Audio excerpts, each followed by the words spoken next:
Are you happy for me to share my screen now, Denise? Yes, Celia, I'll stop sharing my screen. I've turned on recording, so I'll hand over to you two now for your presentation. Thank you. Lovely, thank you. So welcome everyone and thank you for coming. Today it will be Christine and myself, Christine Storer, and my name's Celia Connor, and we'll be giving you this presentation and hoping to engage you in some good debate. I will thank Christine at this point for the insertion of her photos, and we had some giggles on putting in some comments, and you'll see what I mean as we go through the presentation, and that was just so that it's not death by PowerPoint.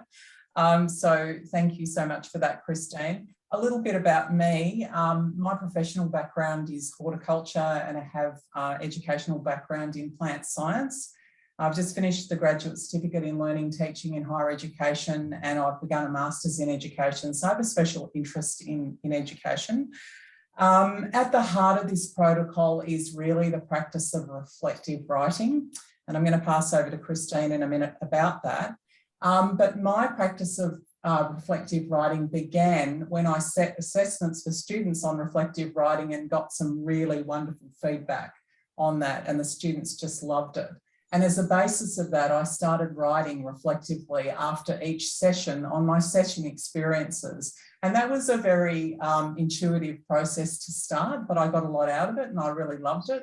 And then over the years, I have incorporated more data and the student evaluation surveys and academic feedback into my reflective writing process. But out of that reflective written piece that I write every session, I draw a summary for my reflection in QUASAR and also action items in QUASAR. And that's how this whole protocol has come about. That's been, so useful for me and allowed me to springboard or supersize QUASAR, if you like, to get many strategic advantages. So at this point, I'm going to pass over to Christine, who's been digging around a little bit on some research and literature to do with the advantages of reflective writing for students and academics. Christine. Thanks, Celia. And just to outline what we're going to go through today. So Celia and I'm going to outline why we got involved in writing this and reporting this back to you guys, and hopefully it'll fit the needs that you have been explaining interest. So thank you for being candid with that. And then we'll actually we want you to share your experiences. So if you've had any experiences in using any of these systems, how it has or hasn't worked for you, what challenge you've had, what recommendations you'd have for others. So, and we've also got some ideas on further research that we'd like to collate for next year's EdX. So if this sort of stimulates your thinking, let us know. And I've already earmarked you, Denise, so thank you. And perhaps Deb might be involved in this, but you know, we'll let you decide towards the end, but just give you a heads up there. Next slide, please, Celia.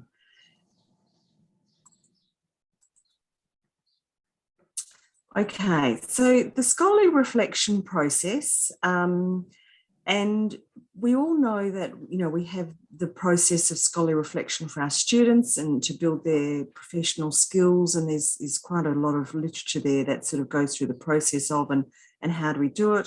And there's also a lot of literature there on scholarly reflection, so we can improve our teaching and learning practices, the outcomes of the university, etc.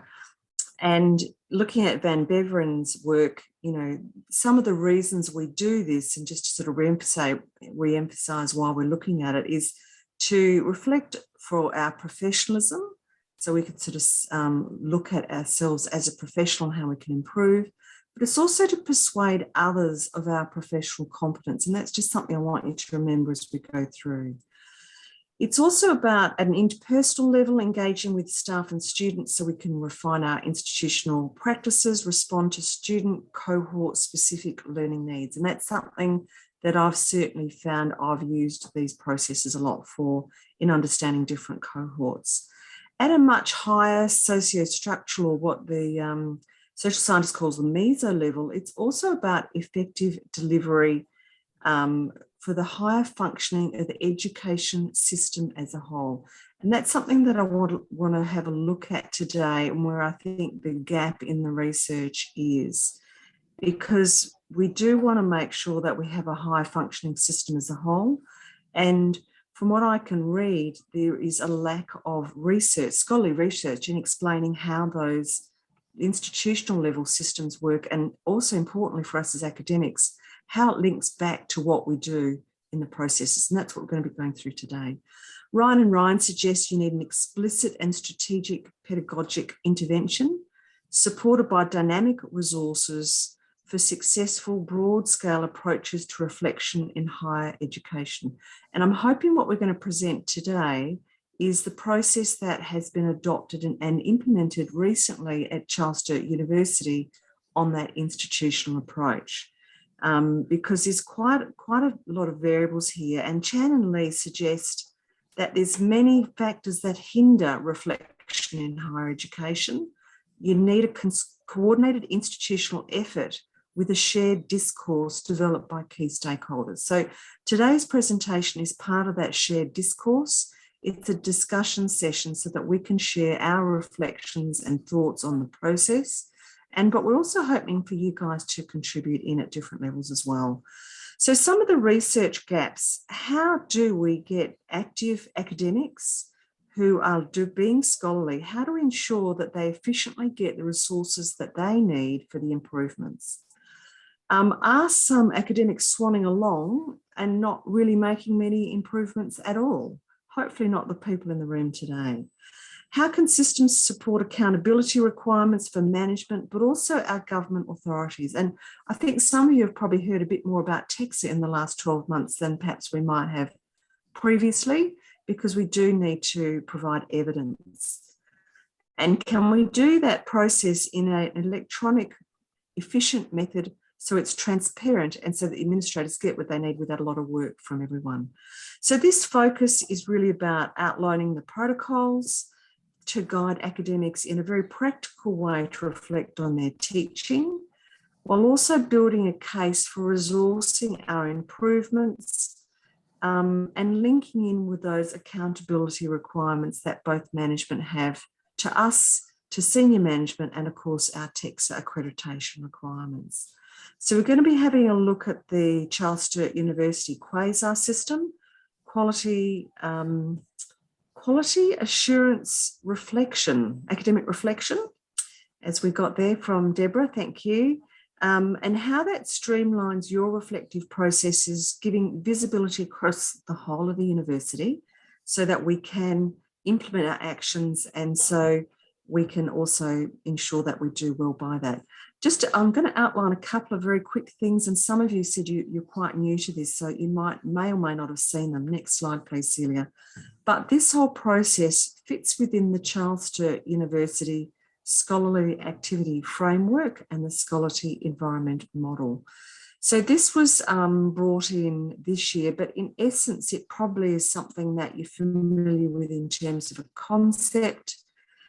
And I'll outline it briefly. It's an adaptation from the Psychology Board of Australia, but it provides a process whereby academics reflect on their teaching and learning, come up and develop with an agreed action learning plan, and then provide evidence of their scholarship practices.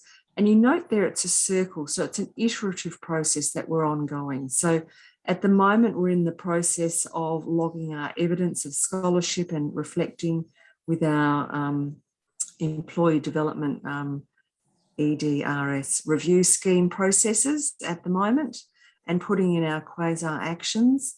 So it's, we continually do that every time we do delivery. And importantly, though, in the process, we have to get our evidence of scholarship, or what they call artifacts, and we upload them into CROW, which is the CSU research output, something like that system. So we put our artifacts in there so the supervisors can actually see what we're doing. And just a word, attendance at conferences like this, presenting conferences, writing papers, are one of those artifacts of scholarly evidence. So you can say you're doing scholarly activity. But importantly, though, for an institutional wide, it's not just us saying to our bosses, yes, we're doing the right thing, but also we've got evidence that they're through to the faculty in the university for TEXA. That was a thumbs up, Denise, not a hand up, wasn't it? Great, thank you. Next slide, please, Celia. Importantly, many of you are probably working down the more detailed process, which is the scholarly environment model. And there's a link there, and also at the end of the slides, I've got links to all of the scholarly resources that we've looked at in putting this paper together. And we are hoping to formally publish a paper out of this as well as a presentation. So do have a look at this, because it's important if you are about to go through the process or thinking through the process. It gives us a lot of background into how we interact with it formally. Celia's going to talk about at the personal level, but this is at the formal level. So the blue at the top are the different types of scholarly activities, and they're based on a refinement of the TEXA outputs. But in essence, it's things like, doing presentations, writing articles, reports, that type of thing. The green gives us an example of the sorts of artifacts. So these are the evidence that you can upload into the different storage systems. But importantly, when you put an artifact up, you also reflect on what does that mean to you and your teaching practice. So if you've got an EdX presentation, for example, and you put that in there as your artifact, you then reflect on, so what did I learn out of the process of doing the presentation? And I'm hoping that you're going to give some input at the end, and we can actually write that up as what we learned in doing this process. In orange there, the repositories, it's a different place you can store them yourself or in institutional locations. And the dark blue are the monitoring and reporting processes. Now, from what I've experienced, we'll talk more about it through the process, the monitoring is very supportive. And I hope everyone's experience as we go through is that it's a supportive process, not anything untoward, that, Big Brother or anything of that sort. But this presentation is going to go through the protocol that Celia has developed as an academic in linking in with these institutional processes. We're going to finish off with any challenges, any recommendations, and we'd certainly like input from that. We'd like to hear your experiences, but we're also interested in further research to look at experiences across the university and to do some collation, because I certainly saw a lack of scholarly research in looking in this area. Over to you, Celia. Thank you. Thank you, Christine. All right, so let's look at the protocol and the components of the protocol and how it all fits together. As I said, it is a multi-purpose protocol, so it's really designed for academics to gather and process data to design a strategic improvement plan for each subject, which is based on your reflection. So that's the sort of heart and soul of it. It links in with QUASAR in that you can pull a summary of that reflection and put that in your QUASAR reflection. That fits in question 2. And then based on that reflection, you can then design your strategic improvement plan, which might have 4 to 5 items. And that plan might span over maybe 3 to 4 years, but you then have action items that you can implement each year. Based on perhaps pedagogical importance or any other descriptor that you choose that is your method of putting together your plan and deciding the most important elements of that plan, and also what's doable in the time frame and what workload you can get for that. So that's how it feeds into the EDRS, the Employee Development and Review Scheme. These are the actions and the reflection that you can take into your EDRS to discuss with your line manager about your plans for the coming year and your targets and goals for the coming year around teaching. And then you can also discuss the workload and the hours that are allocated to those action items that you're wishing to implement. This is an important record for probation and promotion as well. So you can evidence your reflective processes, and you can evidence the steps you've taken to implement those outcomes. It feeds into the Scholarship of Learning and Teaching, the SEM and the SAF, as Christine has already talked about. So you can use those action items and that reflection on your subject and teaching to springboard off, I suppose, that work you've already done. So one of the most valuable things a senior academic said to me in one of my probation meetings was that it's really, really useful to be able to develop a piece of work and then use that different piece of work in different ways. Yeah, so it's a very strategic way to operate. Instead of creating new works for every example, you're actually building on that piece of work and getting advantages out of that piece of work. And that's the way I'd like you to think about this protocol and the reflection. Is that how else can I use it? I can use it in my promotion, my probation. I can use it in my Scholarship of Learning and Teaching. And of course, all of that evidence we provide feeds into the test for accreditation, as Christine's already discussed as well. So let's jump in and look at how I go about how I've developed this protocol to suit me and my subjects. So I'm going to use an example to start up of one subject that I got as a new subject last year. And this is how I went about it. So I basically collated a whole set of data, and my data started with the evaluation surveys, and the percent positive responses below the 65% threshold. So CSU has a 65% threshold. And if you look in the actual QUASAR reflection and planning section, the student evaluation survey data is pulled into the reflection and planning, and it comes up as a table at the end. So there's another way you can access that data as well as just through the student evaluation surveys. And anything below that 65% threshold is flagged in red. Okay, so that's the way I sort of judge. Well, I use my own intuition as well and my own thoughts and reflections, but that's the way I can judge whether this area needs improvement or this is being flagged for me as something I have to work on. So I look at that data, and I also think about the comments in my student experience surveys. I might think of discussions I've had with educational designers, or based on some of the data in my student evaluation surveys, I might then make an appointment with an educational designer and have a meeting and just flag some of my concerns and look at how I can improve that. I might have discussions with other academics in my school, either formally in learning and teaching meetings or just a chat and a cuppa. And I might also take on observations or thoughts of other teaching and technical staff involved in my subjects. And I've certainly done that in biology. I'm first year coordinator of biology, and I have wonderful technical staff who often suggest improvements to me in the subject and ways to do things. And I take on all of that data as well. And then the general student comments and unsolicited feedback. So a good way to collect some of this information is, just take some notes throughout the session, or certainly with the emails. I've got a special folder on my Outlook where I put comments from students and thoughts, and then I'll review that as part of my reflection as well. So I'm collating all of the data and I'm putting together thoughts and using my own intuition and my own understanding of the subject and my own experience to start painting a picture of what's happening in the subject and what might need to change.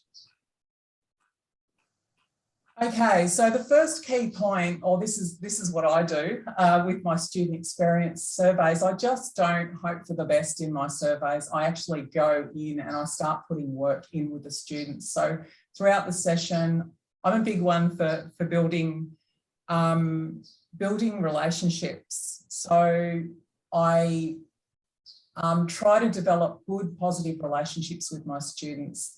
I discuss things with them. I ask them for input. I think it was Abraham Lincoln who said something like, people don't care what you know, but they have to know that you care, right? So they don't care about what you know or the message you've got. But if they know that you care about them on a personal level, they're much more likely to listen to you. So that building of relationships, especially in first year subjects, is absolutely critical, and it builds engagement and it builds trust as well. So once you've got that trusting, engaged relationship with the students, they're much more likely to listen to you. But it's also about being explicit. So with my students, I explain to them why I've designed the subject and the assessments the way I have. I try to engage them in the pedagogical processes in the subject in an age stage appropriate way. So it's like with our children, you know, we explain things differently to an 8-year-old, to a 12-year-old, to a 17-year-old. Well, you would approach this differently for first, second and third year students. Yep. So it's about giving them tips also on respectful communication. So what does respectful communication look like? How do we engage with each other? How do we speak constructively? How do we give feedback? What is good feedback? So feedback's defined as guidance that helps the recipient achieve a positive outcome. So we're looking to be explicit and tell them what we want from them. I think it's a section in the subject outline where you, at the end, where you need to document the changes you've made in the subject already as a response to student feedback. So I'm not sure whether all of my students, especially first year students, do read the subject outline. It seems like sometimes they don't. So I often give, particularly before one of the lectures at the end of the subject, well before the subject evaluation surveys close, I'll give them a couple of slides at the start of my lecture on what I've improved in the subject already based on previous cohorts' input. And a great example of that was in biology, whereby some of the students came to me and said that they were frustrated that the mid-session exam covered the first half of the subject and the end of session exam covered the whole subject, and they had to learn this incredible amount of information for the end of session exam. And hey, could we break it up and have the mid-session exam on the first half and the end of session exam on the last half?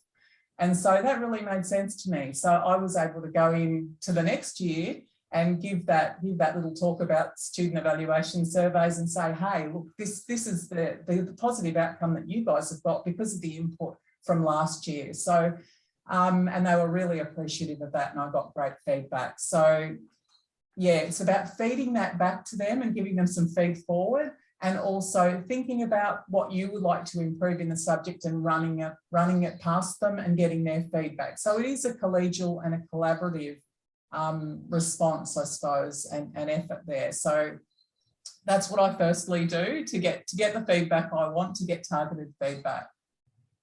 Okay, so this is my subject. This is what I got from this year. This is HRT 301, plant propagation. It's a third year subject. This is the first time I ran this subject this year. And there's a little bit of background on this subject. The previous subject coordinator retired and he'd had the subject for about 15 years. A lot of the learning was based around the textbook. So the students had to read the textbook and answer questions out of the textbook, and that formed the basis of their notes.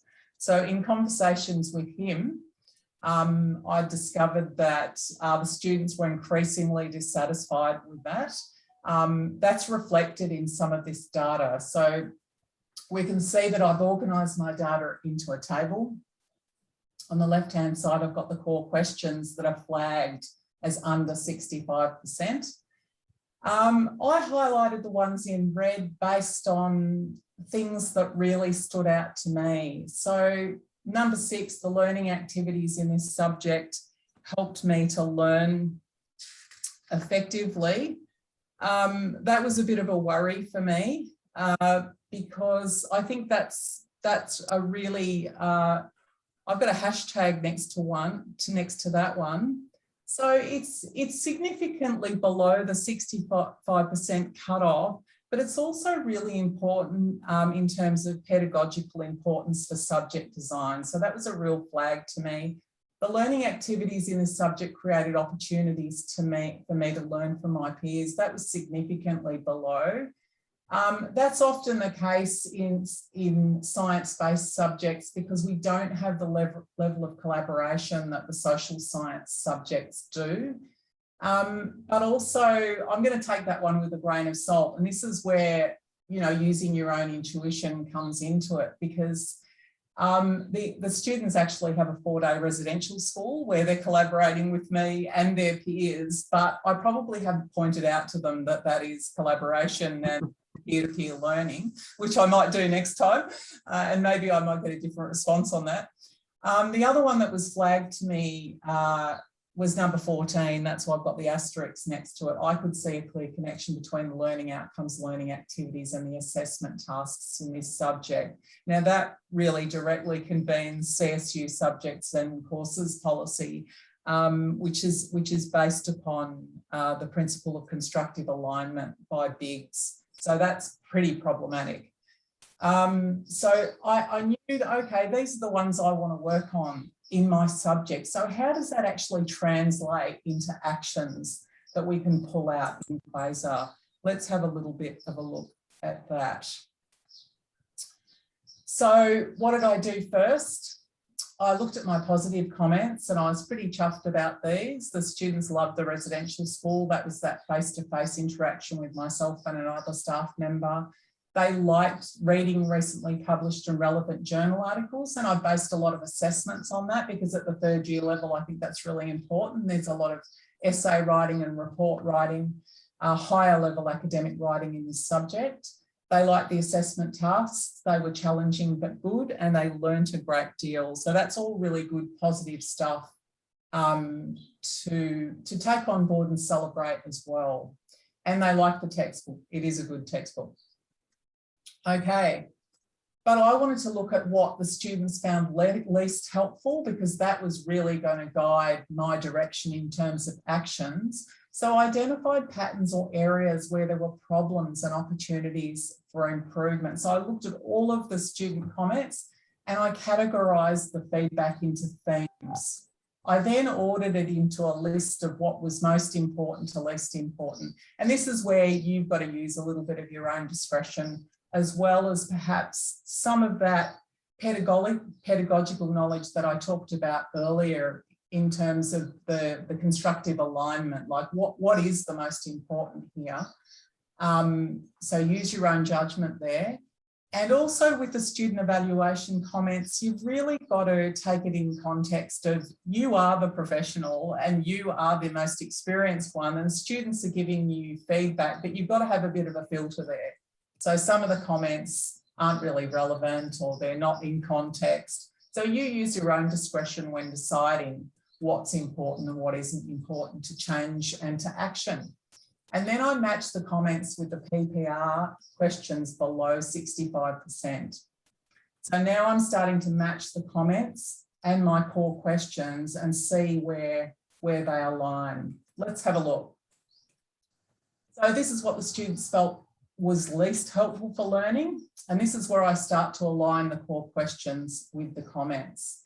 So more comprehensive explanation of what is needed for assessments. That aligns with core questions 4, 10 and 14. More choice in assessment topics was number 6. Assessment completed at home before residential school and sharing data. That was number 7 of my core questions.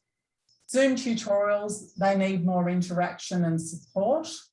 That covered off on 6, 7 and 17 of my core questions.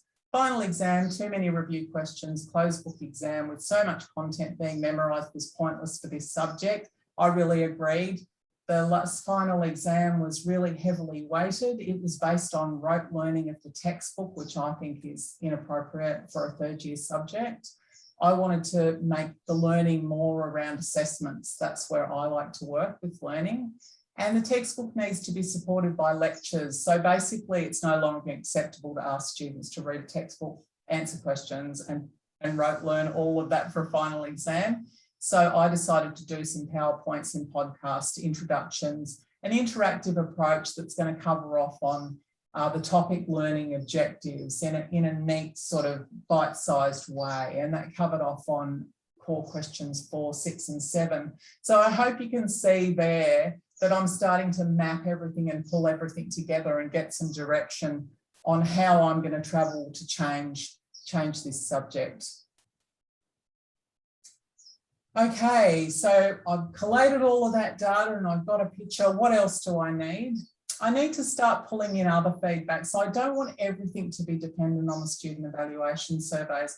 Yes, they provide great data, and I think they're really useful if you use your own discretion. But I also think that there's a lot of literature around problems with student evaluation surveys, and I don't want to just base my judgment of improvements in a subject on that. So I'm going to check in with educational designers.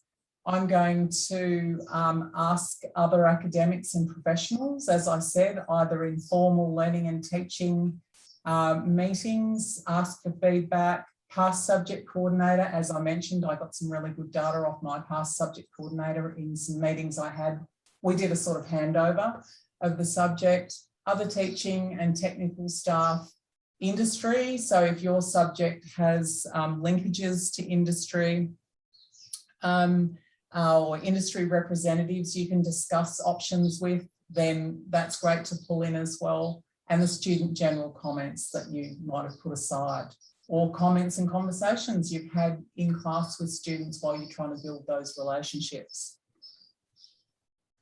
So academic peer discussions.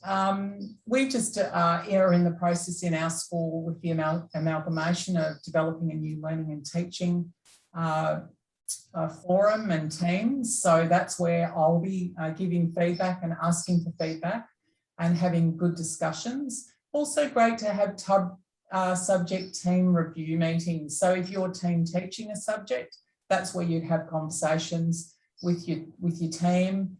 You might have a drop-in chat with a peer, ask someone for a coffee if you've got a particular problem. And in my subject, AGR 202, this is such a great example where I'm eternally grateful to one of my colleagues in, it then was the School of Ag and Wine Science. I had a problem with a low lecture and tutorial attendance in a subject called Food, Culture and Environment. And this subject was particularly for agricultural science students. And we discussed a whole lot of complex scientific issues such as climate change and Indigenous land management. And it's a really, really important subject, but the students don't always like it or engage with it. They think it's a bit soft for a science degree. And I brought this problem to another academic in my school who suggested a 1-minute stand-up reflection.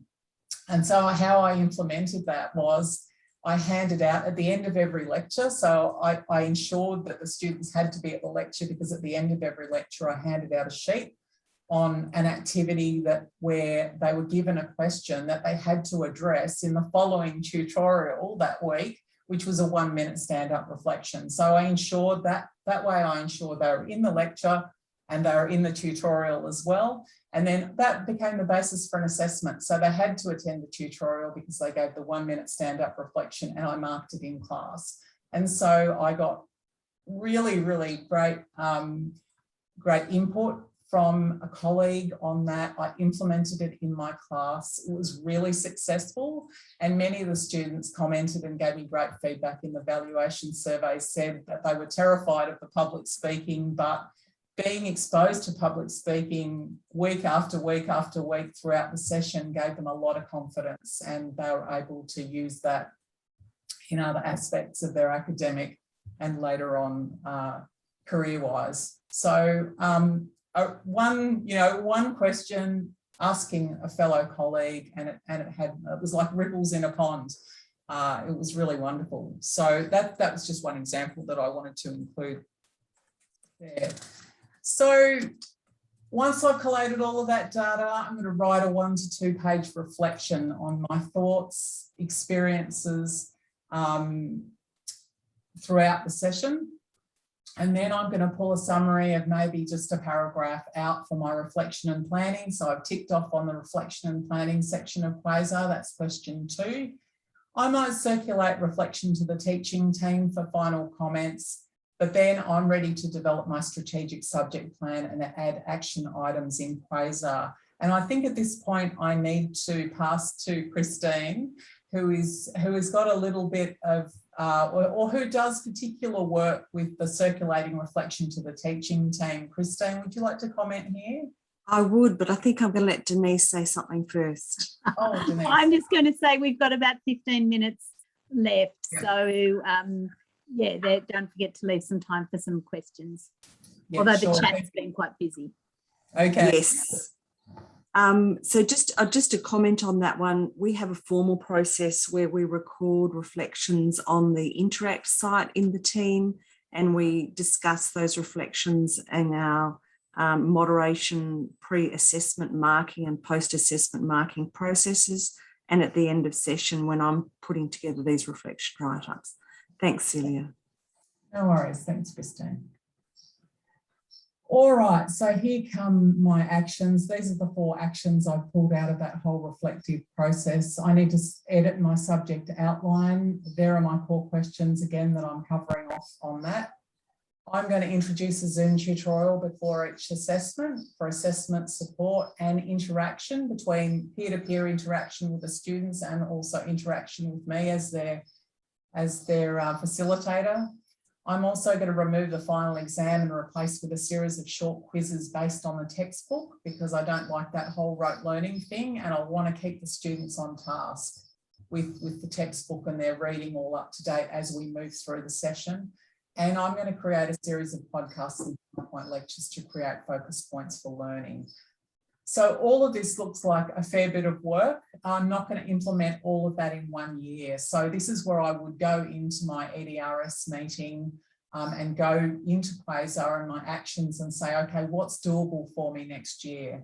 So I decided that probably 1 and 2 would be doable for me to do in 1 year, and then I would leave 3 and 4 for the following years. So this is where I have grouped my feedback into themes, and I've said what's most important for me. So the subject outline, learning objectives and assessment tasks and rubrics are the things that pedagogically make sense to me that I need to improve straight away, followed by the others.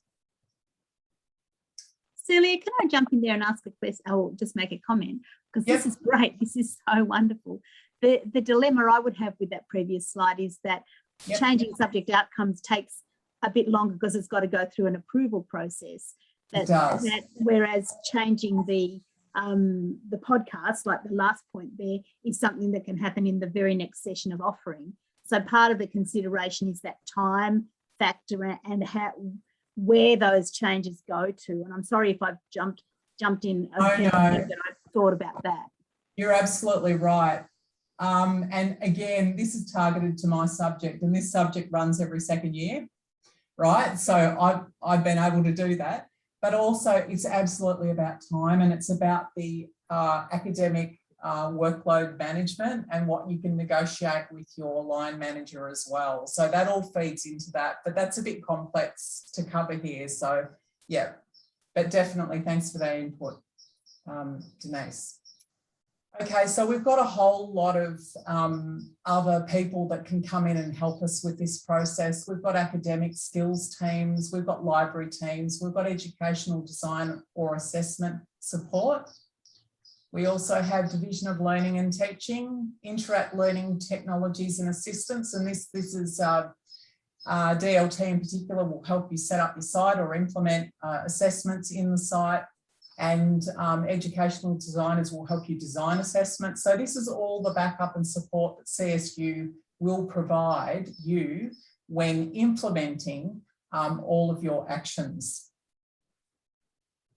Okay, so this is just an example for me. This is the QUASAR system. I've just done a snip of the QUASAR system down the bottom. This is where you would put in your actions and what you need for assistance. So this is my first point, subject outline editing. That's what I want to do. And I've required Division of Learning and Teaching, educational design assistance and assessment design support to help me there. So that just keys into that whole request assistance system, and you actually usually get an email back from DLT saying, hey, you've flagged that you need help, what can we do, which is wonderful.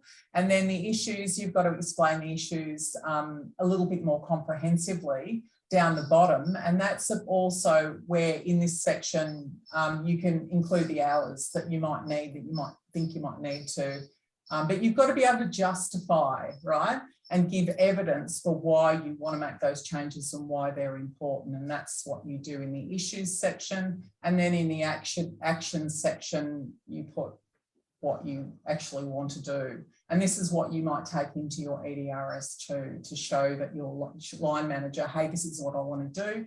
And these are the hours I want to do that, to implement that action.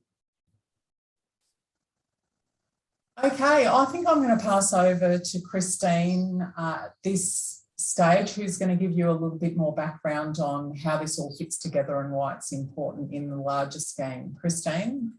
Thank you. And I think I will try and move fairly quickly because I do want some discussion from the team. But once you've got all of this documented, you then go into implementation and you need to negotiate for your resources. So hopefully if it's all been well done, you know, the preliminary school assessment committees, which are by discipline areas, and the school assessment committees will tick off and approve what you've asked for, and that's happening at the end of this month. You'll also be putting in a request in the academic workload management system, which is kind of your AMBIT claim. This is what I think I would need. And when you go to your EDRS, your employment development review scheme negotiations with your line manager, you're going to need to agree on what workload you get in the agreement of those and with milestones. Just note though that if you need more than 40 hours, you do need a formal development plan signed off on. So that's why it's easier to take them step by step and also easier to manage, I find. Next slide. But hopefully you've done all that, you've negotiated it, you've been successful, and the boss says, yep, go for your life. Next slide, please, Celia. And you're then following up, it's after it's all done, at your pre-session QUASAR planning process review, you actually list from the previous session what you have done, and you write up your actions. And when you go to the next EDRS, you say, yep, I plan to do it and I have done it and it's all gone well. And hopefully, you know, the boss is happy with what you've done. Next slide, please, Celia. So just in summary then, this protocol that we've outlined today, it gives you a step-by-step process of strategic thinking, putting your plans together, reflecting, getting your action lists. So you've got something that you've got clear and concise to put into QUASAR, and those documented actions can then be used for your review processes with your line manager and to plan your workload so you get sufficient resourcing to do those wonderful ideas that you've got. It's also possible that you know, you can list all your potential projects for the scholarly teaching and learning response, and you've got your detailed history there of improvement. So when you're doing your probation, which Celia's just finished and I'm in the process of doing mine, if you're going up for promotions and awards, you've got it really clear exactly how it's going to work and what you're doing. So there's that transparency and that oversight process. Thanks, Celia. And I hope I haven't moved through that too quickly, but I really want to spend some bit more time on the next slide about some of the challenges in our recommendations. So a couple of things that we've observed is getting buy-in by the staff. Quite a few of you here today aren't that familiar with the system. How does it work? What goes on? What does it all mean? So we do need to make sure that staff are engaged. And one of the outcomes that we've thought through is that we'd actually like to do this presentation back to our school. With the type frames of the last session 60, only half of the marks were submitted for the subjects on time. So that then means people are under pressure marking when they're supposedly having all their reflections done by tomorrow. You know, some people are still getting their marking done, so it's really hard to do that reflection. Do they understand the importance of the process? Do they understand it feeds through to accreditation? Is the school assessment committees following up? They're also under a huge amount of pressure getting the marks through, and they're supposed to be approving our action plans. So, you know, they might have had just about enough, especially when we've had a pandemic and a huge structural change. a lot of people's creative energy has just been absorbed. One thing I would say though is the workload allocation is really can be problematic, and Celia might talk a bit more about this. In our area, we've got 10 hours to coordinate a unit, which is preparing the subject, getting the Interact site uploaded, getting changes made, managing your teams. By the end of the session, you might have decided that you've used well and above that too many times. How much time do you want to put into this? Celia, comment? Yeah, look, I will just comment very briefly.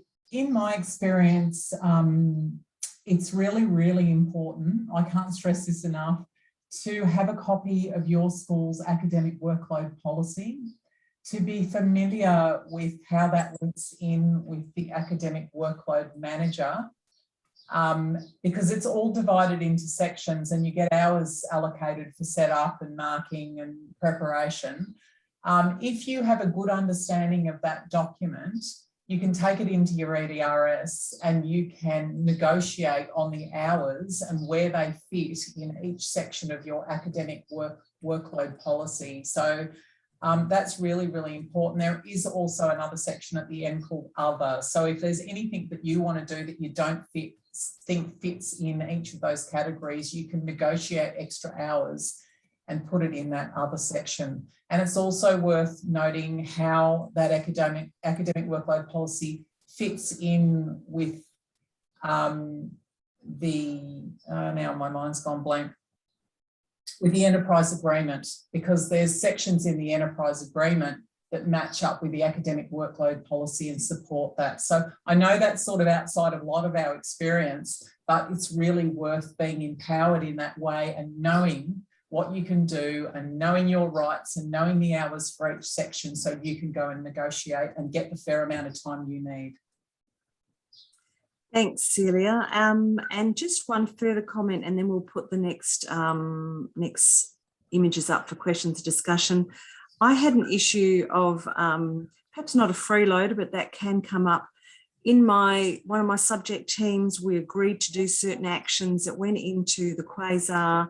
They took the time in the workload management system, but then when I wanted to work out exactly how we were going to check off with each other that we were happy with the work that we'd done, my colleague told me the week before the session started that he wasn't going to do what he had agreed to do. It had a big impact on my subject, and it was quite a messy process. I had to get my head of school involved to say how we're going to do it. I ended up running my subject for my internal students differently to the external. So it was really good for me that it helped me when I had a problem in negotiating activities with my colleagues. There was a formal process that I could go back to and check up on. And with the EDRS process that's coming up, it's formally on record. So that's sort of, it's not only used for yourself professionally, but personally, but also if you have a problem, it can assist you in that. Click again, please, Celia, and we'll open up to questions and discussion because we know we want to hear from you guys.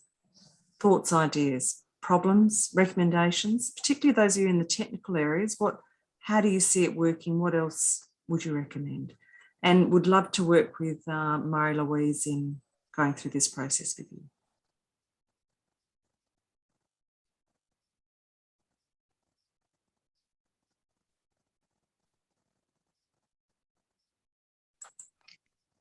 Yep, hand up. Marie-Louise, go for it. I just really wanted to say thank you. I'm aware that the processes are there, but my situation doesn't give me this kind of information, and I'm just so grateful. Thank you very much. So Marie-Louise, I've been in a similar situation to you. I was working in a partner institute, a TAFE, for many years before I joined the university last year. And I was actually, although I don't have the formal EDRS process at the university, I do link into the QUASAR system. So you can put that through to your promotion system. So yeah, very happy to have a chat to you about how to do this and what works. And Denise will know that once I've worked out how to make it a good process for me, it's going to be fed on, isn't it, Denise? It certainly is, Marie-Louise. Yes, but you'll notice too that I'm thinking peer review is something that would help you, and Christina and Celia, I'm thinking about peer review from the other side for you too. So yes, I think what you've provided us with is an excellent example of reflective practice, but really helpful for people to work through all the expectations. Yeah, thanks. And I'll Deborah, just I like- agree that the community of practice is another good thing, because we are very keen. If anyone's interested in doing some more research on this, I'd actually like to get feedback from across the university of, what people's experience with this new process is. Are there some things that we need to iron out? Other things that it's working well that we need to sort of bring our colleagues along with us on the journey? So if Deborah or anyone else, Marie-Louise is interested, Denise, or anyone else wants to sort of join up, we'd love to get involved.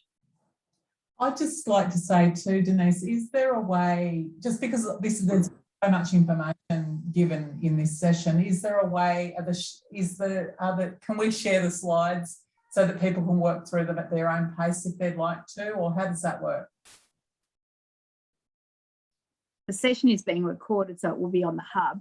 But also, yes, we can put the slides up on the hub to accompany the PowerPoint. I've also made a little note to look at some professional learning next year that we might offer broadly across the university, utilising your expertise as a way of sharing this, because I think this, now that QUASAR is sort of there and it's not going to go away. The next step is to go beyond this is how you fill in the forms to why do you and how can you make it a worthy experience. Yeah, right, thank you. So, and in the slides, we've got all our reference list too, if you want to kind of think some more about the scholarly areas. Yeah. I like that bit too. I'm also wondering if, I'm not sure what content we've got drafted, but whether we could do something in our Learning and Teaching Hub that helps people understand this process better. Exactly, Reagan, yes, yeah. So we're reviewing the DLT website. You may have heard us talk about it. And part of the motivation behind it is that people can go and find, here's how you do this, rather than, a deep background, but here's actually the steps. And then you can connect to more information. So yeah, Reagan, I think some of this sort of content is what we need. Yeah, no, it's a really good explanation of the process, I think, that and a great case study of how you've the example of how you've gone through it. So it seems like that would be something that would be extremely helpful for people.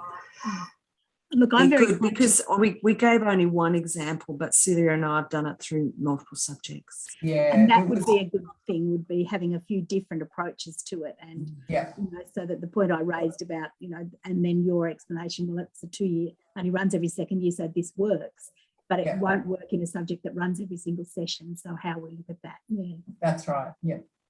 And look, I'm really sorry, it's 12:14 according to my clock, and I'm aware that we didn't leave a buffer between these sessions for people to hop from one Zoom to another. I will just remind you that the feedback link is in the chat, and I think it's in there for everybody who's here. I don't think anyone's come since I put it in last. Thank you, Christine, and thank you, Celia, for an excellent presentation and a really thought-provoking way of looking at one of the systems that are part of our systems. And we all have to work it. Let's make it work for us in terms of improving teaching. Let's not just think about it as compliance. Let's think, how does it improve what we're offering students? But thank you. Please don't forget to fill in that evaluation form. It's really valuable for us. And I encourage you to go to the next session, one of the next offerings. And if I don't see you there, I'll see you tomorrow morning as we start again with our keynote with Simon Heath. Enjoy the rest of your day. Thanks, everyone. Thanks for the input. Bye. Bye. Bye-bye.